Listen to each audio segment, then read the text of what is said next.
नमस्कार दोस्तों, आप सभी का स्वागत है हमारे YouTube चैनल पर। तो दोस्तों, पितृपक्ष में 2 सब्जी मत खाना, पितृ हो जाएंगे नाराज। दोस्तों, हिंदू पंचांग के अनुसार भाद्रपद माह के पूर्णिमा तिथि पर पितृपक्ष का आरंभ होता है, जो अश्विन माह के अमावस्या, जिसे सर्व पितृ अमावस्या भी कहा जाता है, दोस्तों उस दिन यह समाप्त होता है। और इस बार पितृपक्ष 29 सितंबर से शुरू हो गया है और 14 अक्टूबर को यह समाप्त होगा।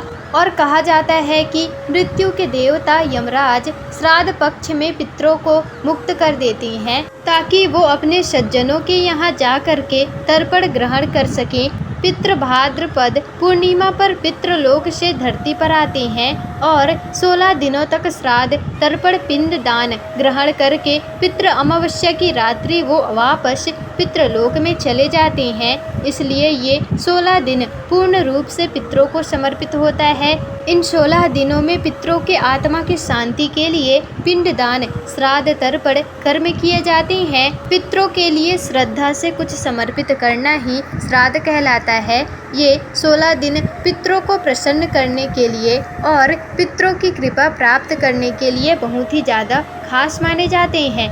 दोस्तों, जैसा कि आप सभी जानते हैं कि पितृपक्ष के दौरान कोई भी शुभ और मांगलिक कार्य नहीं किए जाते। शास्त्रों में पितृपक्ष के कई नियम बताए गए हैं। अगर उन नियमों का पालन ना किया जाए तो इससे पितृदोष लगता है, पितृदेव नाराज हो जाते हैं। पितृपक्ष के दौरान शुभ और मांगलिक कार्य ना करने के साथ ही कुछ ऐसी चीज भी हैं जिनका सेवन पितृपक्ष के दौरान भूल कर भी नहीं करना चाहिए। पितृपक्ष पितरों को समर्पित होते हैं, इसलिए इस दौरान भोजन का विशेष महत्व होता है।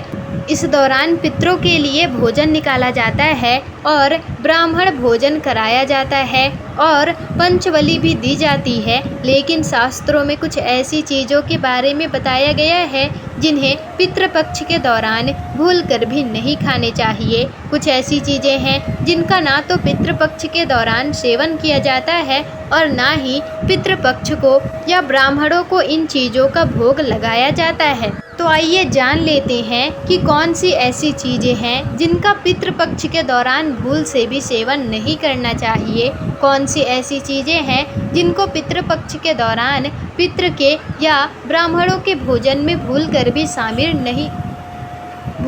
शामिल नहीं करना चाहिए, वरना दोष लगता है, पितृ नाराज हो जाते हैं। दोस्तों, बड़े बुजुर्गों के द्वारा, ब्राह्मणों के द्वारा आपने अधिकतर यही सुना होगा कि पितृपक्ष के दौरान वही भोजन बनाएं, वही भोजन पितरों को या ब्राह्मणों को भोग लगाएं जो पितरों को पसंद हैं, तभी पितरों की आत्मा को शांति मिलती है।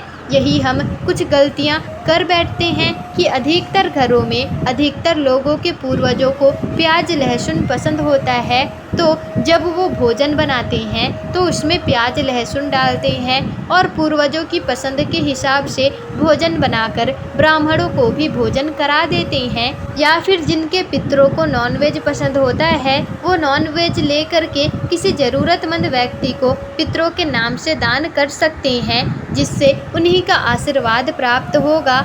अगर आप ऐसा भी करते हैं तो भूल कर भी ऐसी गलती आप आगे चलकर कभी ना करें। शास्त्रों के अनुसार पितृपक्ष के दौरान प्याज लहसुन, मीट और अंडे का सेवन भूल कर भी नहीं करना चाहिए और पितरों के भोजन में भी इन चीज़ों का इस्तेमाल भूल कर भी नहीं करना चाहिए। दोस्तों, शास्त्रों के अनुसार भगवान विष्णु और माता लक्ष्मी जी को पितृदेव कहा गया है और पितरों का भोजन, श्राद्ध, तर्पण, पिंडदान सबसे पहले भगवान विष्णु जी और माता लक्ष्मी जी को ही अर्पण करते हैं और उसके पश्चात ही यह पितरों को मिलता है। भगवान विष्णु और माता लक्ष्मी जी के पूजन में प्याज और लहसुन, मीट और अंडे का इस्तेमाल करना वर्जित है। अगर आप पितरों के भोजन में मीट, अंडा, प्याज, लहसुन इन चीज़ों का इस्तेमाल करते हैं तो भगवान विष्णु और माता लक्ष्मी जी उसे स्वीकार नहीं करेंगे और तब पितृदेव भी इसे स्वीकार नहीं करेंगे, तो हमारे पितृ भी भोजन को स्वीकार नहीं कर पाएंगे।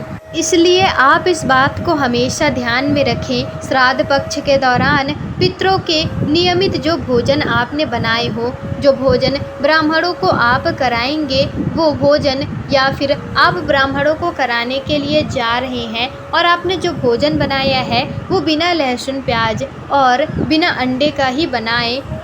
और ना ही कभी आप ऐसा भोजन अगर बनाते हैं तो किसी भी ज़रूरतमंद को ऐसा भोजन आप दान ना करें। ध्यान रखें दोस्तों, पितृपक्ष के दौरान आप भी प्याज लहसुन और मीट अंडे का इस्तेमाल भूल कर भी ना करें। शराब का सेवन भी ना करें। पितृपक्ष के दौरान बासी भोजन भी ना करें। पितृपक्ष के दौरान ना तो बासी भोजन करना चाहिए और ना ही किसी को कराना चाहिए, क्योंकि ज़रूरतमंद व्यक्ति आपके द्वार पर आए तो उसे भी बासी भोजन ना दे। शास्त्रों में कहा गया है कि पितृपक्ष के दौरान पितृ किसी भी रूप में आपके द्वार पर आ जाते हैं और अगर आप उन्हें ऐसे में पितरों को बासी भोजन आप दे देंगे तो इससे आपके ऊपर पितृदोष लगेगा। इसलिए इस बात का विशेष ध्यान रखें, ना तो बासी भोजन आप स्वयं करें और ना ही किसी को दान करें। और दोस्तों साथ ही साथ पितृपक्ष के दौरान चने का सेवन भी वर्जित होता है। यहाँ तक कि चने के सत्तू भी नहीं खाए जाते। चने के बेसन का इस्तेमाल भी नहीं कर सकते। बेसन से सब्जी बना सकते हैं, लेकिन काले चने और भुने चने का सेवन पितृपक्ष के दौरान ना करें। दोस्तों पितृपक्ष में पितरों का भोजन बनाते समय भोजन में चावल दाल या रोटी ना बनाकर पितरों को सदैव पका हुआ भोजन, पक्का भोजन जैसे कि पूरी, कचौरी, पराठे या खीर वगैरह आप बना सकते हैं। पितरों के भोजन में कच्चे चीज़ का जैसे कि दाल चावल और रोटी नहीं बनाई जाती। दोस्तों आप स्वयं यह भोजन कर सकते हैं। दाल चावल रोटी स्वयं सेवन कर सकते हैं, लेकिन पितरों और ब्राह्मणों को जो भोजन कराएं उसमें दाल चावल रोटी ना बनाएं। पितरों के लिए जो भोजन बनाया जाएगा उसमें आप मूंग और उड़द की दाल की कचौड़ी या बड़े वगैरह आप बना सकते हैं, लेकिन दाल ना बनाएं। दोस्तों पितृपक्ष के दौरान आप मसूर की दाल का सेवन भी ना करें। शास्त्रों में इसे वर्जित बताया गया है। मसूर की दाल के अलावा पितृपक्ष के दौरान काले नमक, जीरे का सेवन भी नहीं करना चाहिए। और पितृपक्ष में मूली, लौकी, खीरा और सरसों का साग भी ना खाएं तो यह ठीक होता है। इसे नहीं खाना चाहिए और ना ही किसी को खिलाना चाहिए। श्राद्ध पक्ष में इन चीज़ों को खाना और खिलाना दोनों ही वर्जित है। श्राद्ध पक्ष के दौरान पितरों के भोजन में नींबू भी नहीं डाला जाता। दोस्तों आप स्वयं नींबू का सेवन कर सकते हैं, लेकिन पितरों के भोजन में, ब्राह्मणों के भोजन में नींबू ना डालें। और दोस्तों पितृपक्ष के दौरान कई सारी तांत्रिक क्रियाएं भी की जाती हैं, इसलिए इस दौरान दूध, दही या फिर सफ़ेद खाद्य पदार्थ जैसे कि कोई भी सफ़ेद मिठाई, बर्फी इत्यादि का सेवन नहीं करना चाहिए। पितृपक्ष के दौरान गाय के दूध का सेवन करने से बचना चाहिए, खास तौर पर वो गाय जिसने अभी अभी बच्चा दिया हो, हाल ही में जिसने बच्चा दिया हो, ऐसे गाय के दूध का भूलकर भी सेवन ना करें। और दोस्तों पितृपक्ष के दौरान खीर अवश्य ही बनाई जाती है और खीर पितरों और ब्राह्मणों को भी भोग लगाया जाता है। इसलिए आप पितृपक्ष के दौरान दूध से खीर बनाकर उनका भोग लगा करके प्रसाद के रूप में उसे ग्रहण कर सकते हैं और ब्राह्मणों को भी परोस सकते हैं। दोस्तों इससे भी पितृ प्रसन्न हो जाते हैं, लेकिन खाली दूध का सेवन बिल्कुल ना करें। पितृपक्ष के दौरान कढ़ी बनाना और खाना भी वर्जित होता है, इस बात पर विशेष ध्यान दें। पितृपक्ष के दौरान कद्दू की सब्जी भी और जो पत्ता वाला गोभी होता है, बंदा गोभी, उसका भी इस्तेमाल ना करें।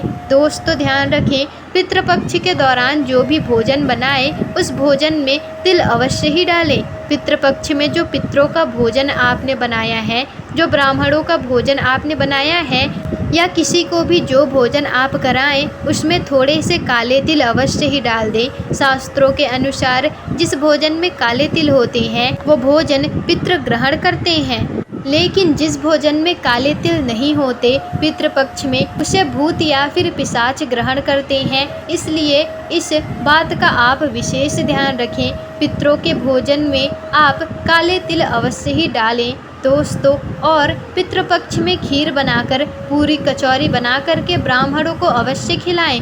और साथ ही साथ आप पितृपक्ष में पितरों को नियमित 1 लोटा जल अवश्य दें और उसमें काला तिल डाल कर दें। सूर्य देव को भी आप 16 दिन तक लगातार जल दें। पितृपक्ष में आप प्रत्येक दिन गाय को भोजन अवश्य खिलाएं, कुत्ते को भी जरूर दीजिएगा और साथ ही साथ कौवे को भी दें, क्योंकि जो हमारे पितृ देवता होते हैं वो ये 3 रूपों में ही पृथ्वी पर विचरण करते हैं, गाय, कौवा और कुत्ता। तो दोस्तों आज के वीडियो में दी गई जानकारियाँ आपको कैसी लगी हमें कमेंट करके ज़रूर बताइएगा, और अगर वीडियो पसंद आई हो तो वीडियो को लाइक, शेयर, कमेंट और चैनल को सब्सक्राइब जरूर कर दीजिएगा, जिससे कि आपको ऐसी ही जानकारी पूर्वक वीडियोस आगे भी मिल सके।